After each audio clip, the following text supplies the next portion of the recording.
Hi friends, good morning. Welcome to my channel. ಎಲ್ಲರೂ ಹೇಗಿದ್ದೀರಾ? ಎಲ್ಲರೂ ಚೆನ್ನಾಗಿದ್ದೀರಾ ಅನ್ಕೋತೀನಿ.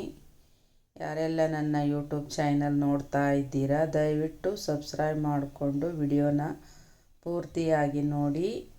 ಹಾಗೆ ವಿಡಿಯೋ ಚೆನ್ನಾಗಿ ಅನಿಸಿದ್ದಲ್ಲಿ ಒಂದು ಲೈಕನ್ನು ಕೊಡಿ. ನಿಮ್ಮ ಅನಿಸಿಕೆ ಅಭಿಪ್ರಾಯವನ್ನು ಕಮೆಂಟ್ ಮೂಲಕ ತಿಳಿಸ್ತಾ ಇರಿ. ಈಗ ನೋಡಿ, ಬೆಳಿಗ್ಗೆ 9 ಗಂಟೆ ಆಯಿತು. ಎಲ್ಲ ಕೆಲಸ ಮುಗಿಸ್ಕೊಂಡು, ಮನೆ ಕೆಲಸ, ನಾಷ್ಟ ಎಲ್ಲ ಮುಗಿಸ್ಕೊಂಡು ಈಗ ಸ್ಟಿಚಿಂಗ್ ಮಾಡೋಣ ಅಂತ ಬಂದಿದ್ದೀನಿ ನೋಡಿ. ಹಾಗೆ ನಿನ್ನೆ ಎಲ್ಲ ಫಾಲು ಮತ್ತು ಲೈನಿಂಗು ಎಲ್ಲ ನೀರಲ್ಲಿ ಹಾಕಿ ಒಣಗಿಸಿದ್ದೆ. ಈಗ ಎಲ್ಲನೂ ನೀಟಾಗಿ ಮಡಚಿ ಇಡ್ಕೋತಾ ಇದ್ದೀನಿ. ಮಡಚಿಡ್ಕೊಂಡ್ರೆ ಇದೊಂದು ಕೆಲಸ ಆಗಿಬಿಡುತ್ತೆ. ಆಮೇಲೆ ಕಟ್ ಮಾಡೋದಕ್ಕೆ ಈಸಿ ಆಗುತ್ತೆ ನೋಡಿ. ಅದಕ್ಕೆ ಎಲ್ಲ ಇಸ್ತ್ರಿ ಮಾಡುವ ಬದಲು ಈ ಥರ ನೀಟಾಗಿ ಮಡಚಿ ಇಟ್ಕೋತಾ ಇದ್ದೀನಿ ನೋಡಿ. ಕೆಲವರು ಲೈನಿಂಗನ್ನು ಈಗ ಯಾರು ನೀರಲ್ಲಿ ಹಾಕ್ಕೋತಾ ಇಲ್ಲ, ಹಾಗೆ ಕಟ್ ಮಾಡ್ತಾರೆ. ಆದರೆ ಅದು ಸರಿ ಆಗಲ್ಲ. ಸ್ವಲ್ಪನಾದರೂ ಸಿಂಕ್ ಆಗುತ್ತೆ. ಪಾಲಿ ಕಾಟನ್ ಬಟ್ಟೆ ಅಂದರೂ ಕೂಡ ಸ್ವಲ್ಪನಾದರೂ ಸಿಂಕ್ ಆಗುತ್ತೆ. ಈ ಥರ ನೀರಿಗೆ ಹಾಕ್ಕೊಂಡು ಈ ಥರ ಮಡಚಿಟ್ಕೊಳ್ಳೋದ್ರಿಂದ ಯಾವ ಪ್ರಾಬ್ಲಮ್ಮು ಬರಲ್ಲ. ಬ್ಲೌಸು ನೀಟಾಗಿ ಬರುತ್ತೆ. ಈಗೇನಾಯಿತು, ಹೊಸದಾಗಿ ಇದ್ದಾಗ ಏನು ಅನಿಸೋದಿಲ್ಲ. ಸ್ವಲ್ಪ ಬ್ಲೌಸು ನೀರಿಗೆ ಹಾಕಿದ ಮೇಲೆ ಸ್ವಲ್ಪ ಸಿಂಕ್ ಆಗುತ್ತೆ. ಆಮೇಲೆ ಬ್ಲೌಸು ಏರುಪೇರು ಆಗುತ್ತೆ. ಒಳಗಿನ ಬಟ್ಟೆ ಸಿಂಕ್ ಆದಮೇಲೆ ಆಮೇಲೆ ಮೇಲ್ಗಡೆ ಎಲ್ಲ ನೀರಿಗೆ ಬೀಳೋದಕ್ಕೆ ಶುರು ಆಗುತ್ತೆ. ಆ ಥರ ಮಾಡಬಾರ್ದು. ಯಾವಾಗಲೂ ನೀರಿಗೆ ಹಾಕ್ಕೊಂಡೆ ಬಟ್ಟೆನ ಕಟಿಂಗ್ ಮಾಡಬೇಕು, ಲೈನಿಂಗ್ ಬಟ್ಟೆನ. ಮತ್ತು ಫಾಲು ಕೂಡ ಹಾಗೆ. ಎಲ್ಲರೂ ಈಗ ನೀರಿಗೆ ಹಾಕಲಾರ್ದೇ ಫಾಲ್ ಹಾಕ್ತಾ ಇದ್ದಾರೆ. ಆದರೆ ಅದು ಸರಿ ಆಗೋದಿಲ್ಲ. ಮತ್ತು ಸೀರೆ ನೀರಿಗೆ ಹಾಕಿದ ಮೇಲೆ ಮತ್ತೆ ಸಿಂಕ್ ಆಗುತ್ತೆ ನೋಡಿ. ಒಳಗಿನ ಬಟ್ಟೆ ಸಿಂಕ್ ಆಗುತ್ತೆ. ಆಮೇಲೆ ಮೇಲ್ಗಡೆ ನೀರಿಗೆ ಬೀಳೋದಕ್ಕೆ ಶುರು ಆಗುತ್ತೆ. ಅದ್ರ ಬದಲು ಸ್ವಲ್ಪ ನೀರಿಗೆ ಹಾಕಿ ಒಣಗಿಸಿದರೆ ಅದೇನು ದೊಡ್ಡ ಕೆಲಸ ಆಗಲ್ಲ. ಆ ಥರ ಮಾಡೋದ್ರಿಂದ ಕೆಲಸ ನೀಟಾಗಿ ಆಗುತ್ತೆ. ಕಸ್ಟಮರು ಕೂಡ, ನಮ್ಮ ಕಸ್ಟಮರು ಎಲ್ಲೂ ಹೋಗಲ್ಲ ನಮ್ಮನ್ನು ಬಿಟ್ಟು. ಈಗ ನೋಡಿ, ನಾನು ಸ್ನಾನ ಪೂಜೆ ಎಲ್ಲ ಮುಗಿಸ್ಕೊಂಡು, ಇವತ್ತು ಸಂಡೇ ನೋಡಿ, ಏನಾದರೂ ನಾನ್ ವೆಜ್ ಮಾಡಬೇಕಂತ ಇದ್ದೆ. ತತ್ತಿ ಸಾರು ಮಾಡ್ತಾಯಿದ್ದೀನಿ, ಮೊಟ್ಟೆ ಸಾರು. ಅದಕ್ಕೆ ಬೇಕಾದ ಮಸಾಲೆ ಐಟಮನ್ನು ಹುರ್ಕೋತಾ ಇದ್ದೀನಿ ನೋಡಿ. ಕೊಬ್ಬರಿ ತುರಿ, ಹಾಗೆ ಮಸಾಲೆ ಐಟಮು, ಈರುಳ್ಳಿ ಎಲ್ಲನೂ ಕಟ್ ಮಾಡಿ ಇಟ್ಕೊಂಡಿದ್ದೀನಿ. ಹಾಗೆ ಶುಂಠಿ ಎಲ್ಲನೂ ಕಟ್ ಮಾಡಿ ಇಟ್ಕೊಂಡು, ಬೆಳ್ಳುಳ್ಳಿ ಎಲ್ಲನೂ ಮಸಾಲೆ ಐಟಮ್ ಹುರ್ಕೊಂಡು ಅದರ ಒಳಗಡೆ ಹಾಕಿದ್ದೀನಿ ನೋಡಿ. ಈಗ ಸಣ್ಣ ಉರಿಯಲ್ಲಿ ಇದನ್ನು ಚೆನ್ನಾಗಿ ಹುರ್ಕೋಬೇಕು. ಹುರ್ಕೊಂಡು ಆಮೇಲೆ ಕೊಬ್ಬರಿ ತುರಿ ಕೂಡ ಸ್ವಲ್ಪ ಹುರ್ಕೋಬೇಕು. ಮೆಣಸಿನ್ಕಾಯಿ ಅದರ ಜೊತೆನೇ ಹಾಕಿದ್ದೀನಿ. ಎಲ್ಲ ಹುರ್ಕೊಂಡು ಹಾಗೆ ಆಮೇಲೆ ಸಣ್ಣದಾಗಿ ರುಬ್ಕೋಬೇಕು. ಅದಕ್ಕೆ 2 ಟೊಮೆಟೊ ಹಣ್ಣನ್ನು ಸೇರಿಸ್ಕೋತಾ ಇದ್ದೀನಿ.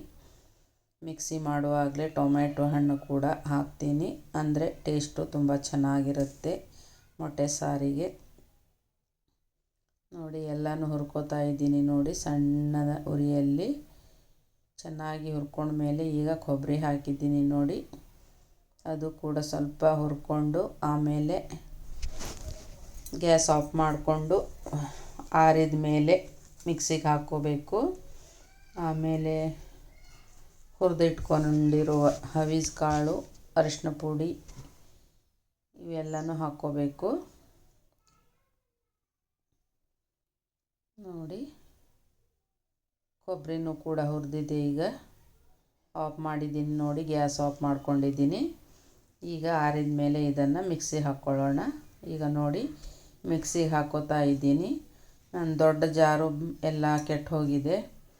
ಅದನ್ನು ಮತ್ತೆ ರಿಪೇರಿ ಮಾಡಿಸ್ಕೊಂಡು ಬರಬೇಕು. ಅದಕ್ಕೆ ಸಣ್ಣ ಜಾರಲ್ಲೇ ಹಾಕ್ಕೋತಾ ಇದ್ದೀನಿ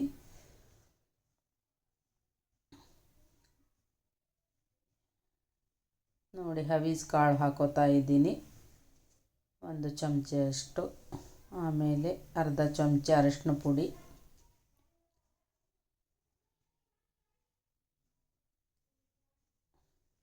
ಒಂದು 3 ಮೊಟ್ಟೆ ಇದೆ, ಜಾಸ್ತಿ ಇಲ್ಲ ಮೊಟ್ಟೆಗಳು 3 ಇದೆ, ಮತ್ತೆಲ್ಲಿ ಹೋಗೋದು ಅಂತ ಹೇಳಿ ಅಷ್ಟರಲ್ಲೇ ಮಾಡ್ತಾಯಿದ್ದೀನಿ ನೋಡಿ. ಒಂದು ಸ್ವಲ್ಪ ಹುಣಸೆ ಹಣ್ಣು ಹಾಕೋತಾ ಇದ್ದೀನಿ. ಹುಣಸೆ ಹಣ್ಣು ಸ್ವಲ್ಪ ಹಾಕ್ಕೊಂಡ್ರೆ ಟೇಸ್ಟು ಚೆನ್ನಾಗಿ ಬರುತ್ತೆ.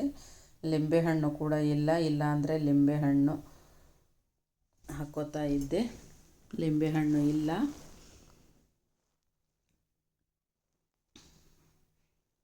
ಈಗ ನೋಡಿ ರುಬ್ಕೋತಾ ಇದ್ದೀನಿ. ಆಮೇಲೆ ರುಬ್ಬಿ ಸಣ್ಣದಾದ ಮೇಲೆ ಆಮೇಲೆ ಟೊಮೆಟೊ ಹಾಕ್ಕೋತಾ ಇದ್ದೀನಿ. ಈಗಲೇ ಟೊಮೆಟೊ ಹಾಕ್ಕೊಳ್ಳೋದಿಲ್ಲ,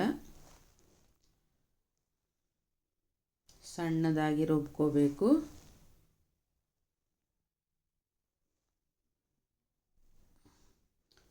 ಬೇರೆ ಬೇರೆ ತರಹ ಮಾಡ್ತಾರೆ ತತ್ತಿ ಸಾರು, ಆದರೆ ನಾವು ಮಾಡೋದು ಈ ಥರನೇ. ಚಿಕನ್ ಮಸಾಲೆ ಹೇಗೆ ತೆಗಿತೀವೋ ಹಾಗೆ ಮಾಡ್ತೀನಿ ನಾನು ಮೊಟ್ಟೆ ಸಾರಿಗೆ, ಅಂದರೆ ತುಂಬ ಟೇಸ್ಟು ಚೆನ್ನಾಗಿ ಬರುತ್ತೆ.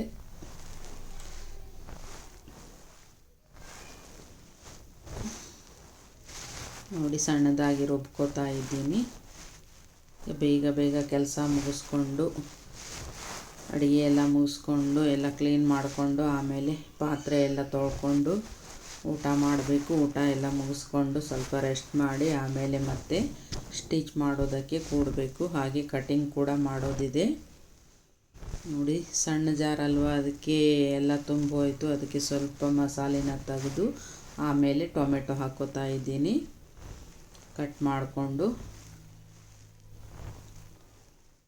ಟೊಮೆಟೊ ರುಬ್ಬುವಾಗ ಹಾಕಿದರೆ ಚೆನ್ನಾಗಿ ಮಿಕ್ಸಾಗಿ ಚೆನ್ನಾಗಿ ಟೇಸ್ಟ್ ಬರುತ್ತೆ. ಹಾಗೆ ಹಾಕಿದರೆ ಬೀಜಗಳೆಲ್ಲ ಇರುತ್ತಲ್ವ, ಸುಮ್ಮನೆ ಒಳ್ಳೆಯದಲ್ಲ ಬೀಜಗಳು ಹಾಗೆ ತಿಂದರೆ. ಅದಕ್ಕೆ ಮಿಕ್ಸಿಯಲ್ಲಿ ಹಾಕಿ ರುಬ್ಕೋತಾ ಇದ್ದೀನಿ. ಈಗ ನೋಡಿ ಮಸಾಲೆ ಎಲ್ಲ ರುಬ್ಬಿ ಆಯಿತು.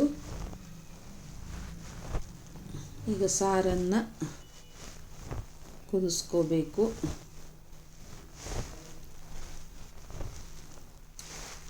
ಫಸ್ಟಿಗೆ ಎಲ್ಲ ಮಸಾಲೆ ಎಲ್ಲ ಹಾಕ್ಕೊಂಡು ಪಾತ್ರೆಯಲ್ಲಿ ಹಾಕ್ಕೊಂಡು ಉಪ್ಪು ರುಚಿಗೆ ತಕ್ಕಷ್ಟು ಉಪ್ಪೆಲ್ಲ ಹಾಕ್ಕೊಂಡು ಕುದಿಸ್ಕೋಬೇಕು. ಕುದಿಸಿದ ಮೇಲೆ ತತ್ತಿನ ಒಡೆದು ಹಾಗೆ ಹಾಕ್ಕೋತಾ ಇದ್ದೀನಿ ನಾನು. ಕುದಿಸಿಲ್ಲ ತತ್ತಿನ, ಹಾಗೆ ಹಾಕ್ಕೋತಾ ಇದ್ದೀನಿ. ಹಾಗೆ ಹಾಕ್ಕೊಂಡ್ರೆ ಟೇಸ್ಟು ಚೆನ್ನಾಗಿ ಬರುತ್ತೆ ಅಂತ ಹೇಳಿ.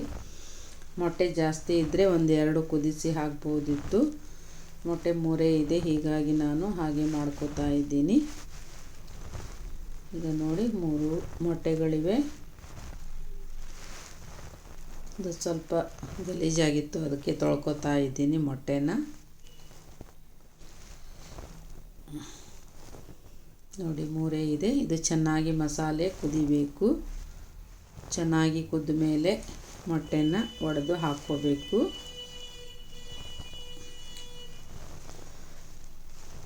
ಈ ಥರ ಒಡೆದು ಹಾಕಿದ್ರೇ ಟೇಸ್ಟು ಚೆನ್ನಾಗಿ ಬರುತ್ತೆ ಸಾರಿಗೆ. ಇಲ್ಲ ಅಂದರೆ ಅಷ್ಟು ಕುದಿಸಿ ಹಾಕಿಯೋಕ್ಕಿಂತ ಈ ಥರ ಹಾಕಿದ್ರೇ ಟೇಸ್ಟು ಚೆನ್ನಾಗಿರುತ್ತೆ. ಒಂದು ಅರ್ಧ ಕುದಿಸ್ಬೇಕು, ಅರ್ಧ ಹಾಗೇ ಹಾಕಬೇಕು, ಅಂದರೆ ಚೆನ್ನಾಗಿರುತ್ತೆ ಮೊಟ್ಟೆ ಸಾರು.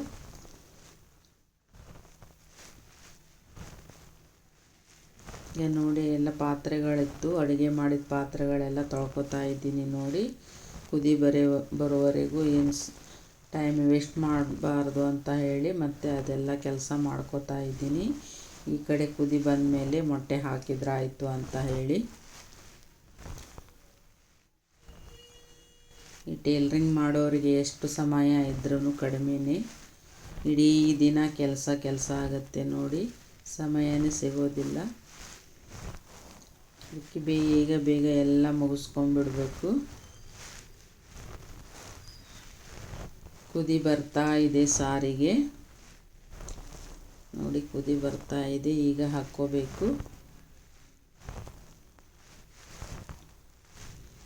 ನೋಡಿ ಈಗ ಒಡೆದು ಹಾಕ್ಕೋತಾ ಇದ್ದೀನಿ ನೋಡಿ. ರಸ ಒಂದು ಕಡೆ, ಮೊಟ್ಟೆ ಹಳದಿ ಇರೋದು ಒಂದು ಕಡೆ, 2 ಕಡೆ ಹಾಕ್ತಾ ಇದ್ದೀನಿ.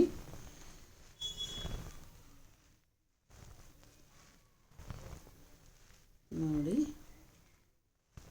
ಈ ಥರ ಹಾಕ್ಕೊಂಡು ಆಮೇಲೆ ನಾವು ಸೌಟಿಂದ ಯಾವಾಗಲೂ ಇದು ಮಾಡಬಾರ್ದು. ಸ್ವಲ್ಪ ಹೊತ್ತು ಬಿಟ್ಟು ಸಣ್ಣ ಉರಿಯಲ್ಲಿ ಕುದಿಬೇಕು, ಅದು ಚೆನ್ನಾಗಿ ಕುದಿಬೇಕು. ಅಲ್ಲೇ ಬೆಂದು ಗಟ್ಟಿಯಾಗಿಬಿಡುತ್ತೆ. ಆವಾಗ ಆಮೇಲೆ ನಾವು ಸೌಟನ್ನು ಹಾಕ್ಕೋಬೇಕು, ಅಲ್ಲಿವರೆಗೂ ಹಾಕ್ಕೋಬಾರ್ದು. ಈಗ ನೋಡಿ ಚೆನ್ನಾಗಿ ಕುದಿ ಬಂದಿದೆ, ಈಗ ಹಾಕ್ಕೋಬಹುದು. ಈಗ ಎಲ್ಲನೂ ಬೆಂದು ಗಟ್ಟಿಯಾಗಿದೆ ನೋಡಿ ಮೊಟ್ಟೆಗಳು. ಈ ಸಾರು ನಿಮಗೆ ಹೇಗೆ ಅನ್ನಿಸ್ತು ಅಂತ ಕಮೆಂಟ್ ಮಾಡಿ.